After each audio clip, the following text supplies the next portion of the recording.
Ukraine युद्ध में अब अरबपति एलोन मस्क की एंट्री हो गई और वो सीधे पुतिन के निशाने पर आ गए। असल में रूस मानता है कि उसके जंगी जहाज मॉस्कवा को डुबाने के लिए एलोन मस्क जिम्मेदार है, क्योंकि मॉस्कवा जंगी जहाज काला सागर में कहां मौजूद था, इसकी जानकारी एलोन मस्क की इंटरनेट कंपनी स्टारलिंक ने ही यूक्रेन को दी थी। ऐसे में अब एलोन मस्क को इसकी बड़ी कीमत चुकानी पड़ सकती है और यह आशंका जताई यूक्रेन के गृह मंत्री के सलाहकार ने। उनका कहना है कि मॉस्कवा युद्धपोत डूबने के बाद अब यह जंग अंतरिक्ष तक खिंच जाएगी। दावा है कि पुतिन सरकार ने अब स्टारलिंक कंपनी की सैटेलाइट को नष्ट करने की जिम्मेदारी सौंप दी। यूक्रेन जंग के दौरान यह माना जाता रहा कि एलोन मस्क की इन्हीं सैटेलाइट की मदद से रूस की सेना पर ड्रोन हमले किए गए, यानी कहां-कहां रूसी सेना का काफिला और टैंक हैं, ये सब जानकारी स्टारलिंक कंपनी ने यूक्रेन की सेना को दी। रूसी हमले की वजह से मारियोपोल में जबरदस्त तबाही देखने को मिली। यूक्रेन ने आरोप लगाया कि रूसी फौजियों ने जानबूझकर यूक्रेन के लोगों को निशाना बनाया ताकि वहां रूस की दहशत बढ़ाई जा सके, जिसके लिए उन लोगों ने मारियोपोल की रिहायशी बस्तियों में इतने बम बरसाए कि उनकी सूरत बिगड़ गई। चारों तरफ टूटी इमारतें और मलबे के ढेर के अलावा कुछ नजर नहीं आया। यूक्रेन ने आरोप लगाया कि रूस ने वहां से जान बचाकर भागने वाले लोगों पर भी फायरिंग की। Вот они получили эту квартиру. Я говорю, Андрюша, куда вы идете? Говорит, мне дороже дети. रूस की मिसाइलों ने लोगों के घरों को तहस नहस कर दिया, जिसके बाद कुछ तो सड़कों पर खाना बनाते दिखाई दिए। साथ ही जरूरत का सामान खरीदने निकले लोगों को रोककर सैनिकों ने उनकी तलाशी भी ली। खार्किव के एक मार्केट पर रूस ने मिसाइल से हमला कर दिया। वहां के कई इलाकों में रूसी फौज लगातार हमलावर है और इसी कड़ी में खार्किव का यह मार्केट भी रूसी मिसाइल हमले की चपेट में आ गया। जो तस्वीरें वहां से सामने आई उनमें जबरदस्त आवाज के साथ रूस की वो मिसाइल मार्केट के बीचों बीच जा गिरी। इस हमले में उस मार्केट के बड़े हिस्से को भारी नुकसान पहुंचा। वहां मौजूद ज्यादातर दुकानें और उनके आसपास मौजूद दूसरी इमारतें रूस के इस मिसाइल अटैक में तबाह हो गई। वहां सब कुछ मलबे में तब्दील होकर रह गया। यूक्रेन में चल रही जंग के 55 दिन बीत जाने के बाद भी पुतिन अपने मकसद में कामयाब नहीं हुए। हालांकि जंग के दौरान यूक्रेन लगातार रूस को तगड़ा नुकसान पहुंचाने का दावा भी करता रहा है, लेकिन कुछ रिपोर्ट ऐसी भी सामने आई हैं जिनके मुताबिक रूस की कोशिश हमेशा इस ऑपरेशन को कम ताकत से चुनिंदा इलाकों में लड़ने की ही थी। इसीलिए रूस की नजर हमेशा से केवल पूर्वी यूक्रेन पर थी, खासतौर पर यूक्रेन के ऐसे इलाके जहां पहले से रूस के समर्थक मौजूद थे। ऐसा इसलिए ताकि रूस को यूक्रेन की जमीन पर बहुत बड़ी संख्या में सैनिकों की जरूरत न पड़े। कुछ ऐसी रिपोर्ट सामने आई हैं जिनके मुताबिक रूस की कोशिश कभी भी इस जंग को कुछ दिनों में जीतने की नहीं थी, बल्कि उसे अनुमान था कि यूक्रेन में उसका ऑपरेशन लंबा छिड़ सकता है। लेकिन कम सैनिकों के साथ यूक्रेन में दाखिल होने की उसकी योजना एक बड़ी चूक साबित हुई। लोगों को लग रहा है कि रूस जैसी महाशक्ति जिसके पास बड़े युद्धक विमान हैं, युद्धपोत हैं, परमाणु हथियार हैं, वो आखिर कहां चूक रहा है। कई जानकार मानते हैं कि युद्ध जीतने के लिए जिस तरह का चक्रव्यूह पुतिन को रचना चाहिए था, उसमें वो नाकाम रहे हैं। एक तरफ रूस की फौज के सबसे घातक फाइटर प्लेन हवाई हमले करते रहे, दूसरी तरफ जमीन पर यूक्रेन की फौज घातक हथियारों के साथ तैनाती बढ़ाती रही। रूस को दुनिया की सबसे बड़ी महाशक्तियों में गिना जाता है। सुखोई 57 और सुखोई 35 जैसे फाइटर प्लेन दुनिया के सबसे खतरनाक फाइटर प्लेन माने जाते हैं, लेकिन बिना ग्राउंड सपोर्ट के रूस के ऐसे कई फाइटर प्लेन यूक्रेन के लिए आसान टारगेट बन गए। अमेरिका का जंग लड़ने का तरीका इससे कुछ अलग रहा है। अमेरिका की वायुसेना के ऑपरेशन हमेशा उसकी फौज के साथ चलते हैं। जैसे जैसे वायुसेना आगे बढ़ती है, सैनिक उस जगह पर कब्जा करते हुए आगे बढ़ते हैं। लेकिन यूक्रेन में रूस की वायुसेना अकेली पड़ गई। खास तौर पर उसे डोनेस्क और लुहांस्क में ऐसी उम्मीद बिल्कुल नहीं थी। दोनों प्रांतों को अलग देश का दर्जा देकर पुतिन ने एक अहम चाल चली थी। मकसद यही था कि विद्रोहियों का उसे जंग में पूरा समर्थन मिले। ऐसा समर्थन कि जब आसमान से रूस के फाइटर प्लेन कहर बरसाएं तो जमीन पर उसके लिए कोई मुश्किल ना आए। लेकिन हुआ इससे उलट। जैसे जैसे जंग आगे बढ़ी, यूक्रेन के पास नेटो और अमेरिका के घातक हथियार बढ़ते चले गए। रूस के फाइटर प्लेन के सामने सबसे बड़ी चुनौती खतरनाक मिसाइलें बन गई, जिसके बाद कम ऊंचाई पर रूस की वायुसेना के लिए ऑपरेशन मुश्किल हो गए। कि रूस के सबसे घातक फाइटर प्लेन भी एक के बाद एक गिरते हुए दिखने लगे, लेकिन माना जा रहा है कि रूस इसके लिए भी योजना बना चुका है और वो जल्द ही पूर्वी यूक्रेन में अपनी ताकत बढ़ाने वाला है। कूटनीति के पक्के खिलाड़ी पुतिन ने पहले से पूर्वी यूक्रेन से लगने वाली सीमा के पास सेना की तैनाती की थी। ये वो सैनिक थे जिन्हें जरूरत पड़ने पर यूक्रेन में भेजा जाए और अब वो वक्त आ चुका है। जंग के शुरुआती दिनों में कीव की तरफ बढ़ने वाला रूस का काफिला भी ध्यान भटकाने की कोशिश के तौर पर ही देखा जा रहा है। कुछ रिपोर्ट सामने आई हैं जिनमें दावा किया गया है कि ऐसा केवल इसलिए किया गया ताकि पूर्वी यूक्रेन में रूस का दुश्मन पूरी ताकत न लगाए। माना जा रहा है कि पूर्वी यूक्रेन में रूस का ऑपरेशन अब और तेज होगा, जिसका मतलब ये कि आसमान से ही नहीं जमीन पर भी रूस का आक्रमण ज्यादा तेज होगा। यूक्रेन में चल रही जंग से अमेरिका को कूटनीति के मामले में बड़ा झटका लगा। किसी जमाने में अमेरिका के पक्के दोस्त रहे सऊदी अरब और संयुक्त अरब अमीरात भी अब अमेरिका के साथ नहीं है।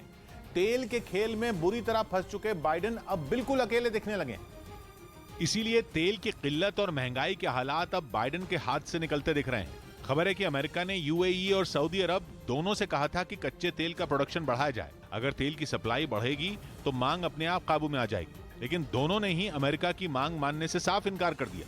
खबर तो ये भी है कि मार्च में भी दोनों देशों के नेताओं से बाइडेन ने फोन पर बात करने की कोशिश की थी, लेकिन दोनों देशों के नेताओं ने बात करने से ही इनकार कर दिया। सऊदी अरब अमेरिका को प्रिय रहा है। सऊदी अरब जब अपने दुश्मनों से जंग लड़ता रहा तो अमेरिका ने हथियारों से उसकी मदद भी की है।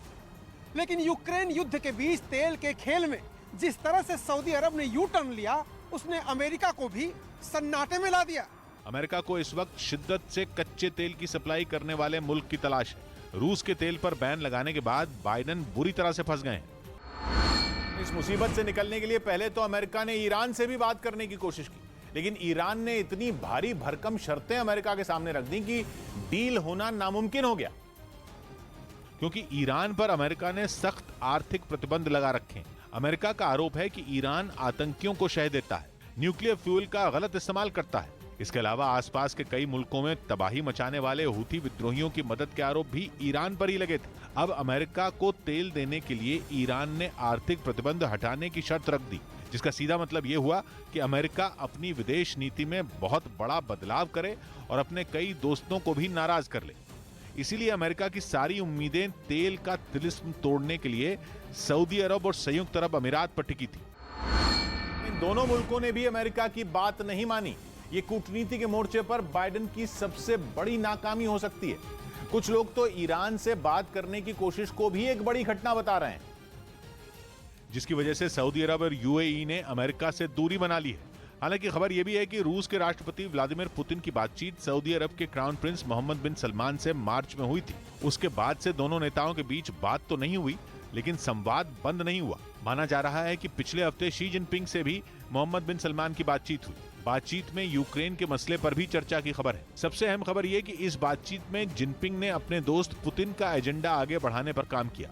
अब बाइडेन न तो अमेरिका में तेल की किल्लत से निपट पा रहे हैं और न ही तेल की कीमतों को काबू में कर पा रहे हैं। ऊपर से यूक्रेन की जंग में उनकी कूटनीति ने उनकी और अमेरिका की छवि को भी नुकसान पहुंचा दिया। माना जा रहा है कि कुछ महीने बाद अमेरिका में होने वाले मिड टर्म इलेक्शन बाइडेन के लिए भारी हो सकते हैं। उधर रूस पर कड़े प्रतिबंध लगाने पर यूके के प्रधानमंत्री बोरिस जॉनसन अपने ही घर में घिर गए।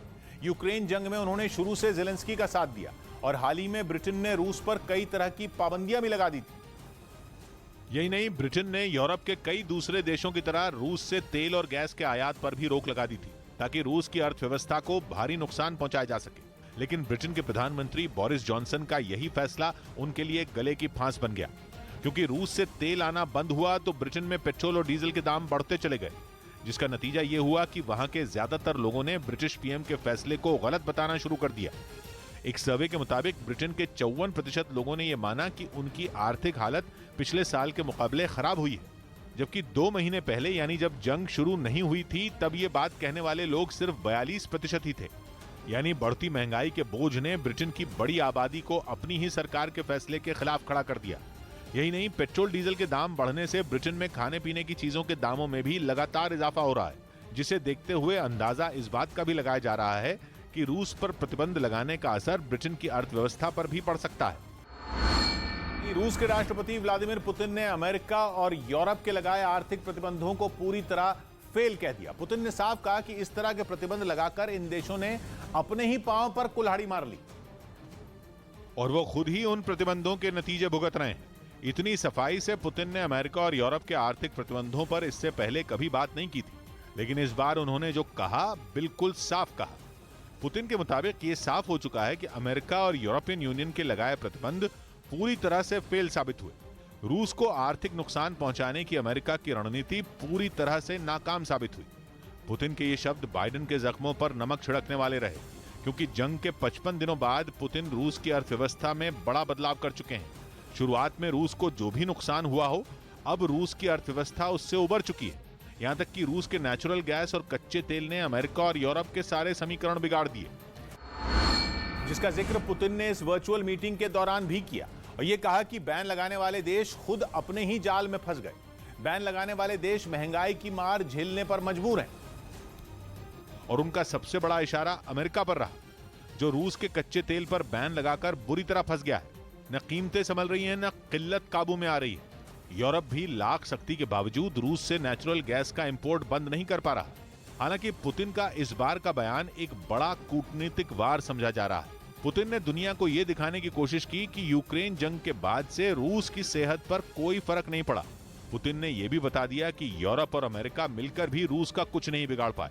हालांकि पुतिन ने रूस की अर्थव्यवस्था से जुड़े कुछ अहम आंकड़ों का जिक्र भी किया। उन्होंने ये माना कि महंगाई इस वक्त रूस में भी ऐतिहासिक ऊंचाई पर है, लेकिन पुतिन ने दावा किया कि वहां के लोगों की मदद के लिए रूस की सरकार कड़े कदम उठाने वाली है। रूस ने यूक्रेन में खून खराबे का ठीकरा अमेरिका पर फोड़ दिया।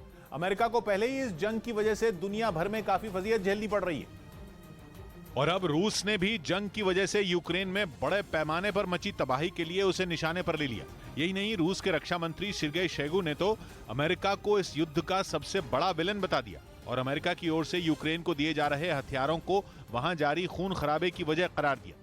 Соединенные Штаты Америки и подконтрольные западные страны делают все, чтобы максимально затянуть. यही नहीं, उन्होंने अमेरिका पर यूक्रेन युद्ध को लंबे समय तक खींचने के लिए अपने सहयोगियों के साथ मिलकर साजिश रचने का भी आरोप लगाया। События последних месяцев наглядно демонстрируют, насколько важно для России. असल में पुतिन की सेना पर यूक्रेन के बुचा और कुछ दूसरे शहरों में नरसंहार के आरोप लग रहे हैं और इस मुद्दे पर अमेरिका रूस को घेरने में कोई कसर नहीं छोड़ रहा। यही वजह है कि अब रूस ने यूक्रेन में मची तबाही के लिए अमेरिका और पश्चिमी देशों को जिम्मेदार ठहरा दिया।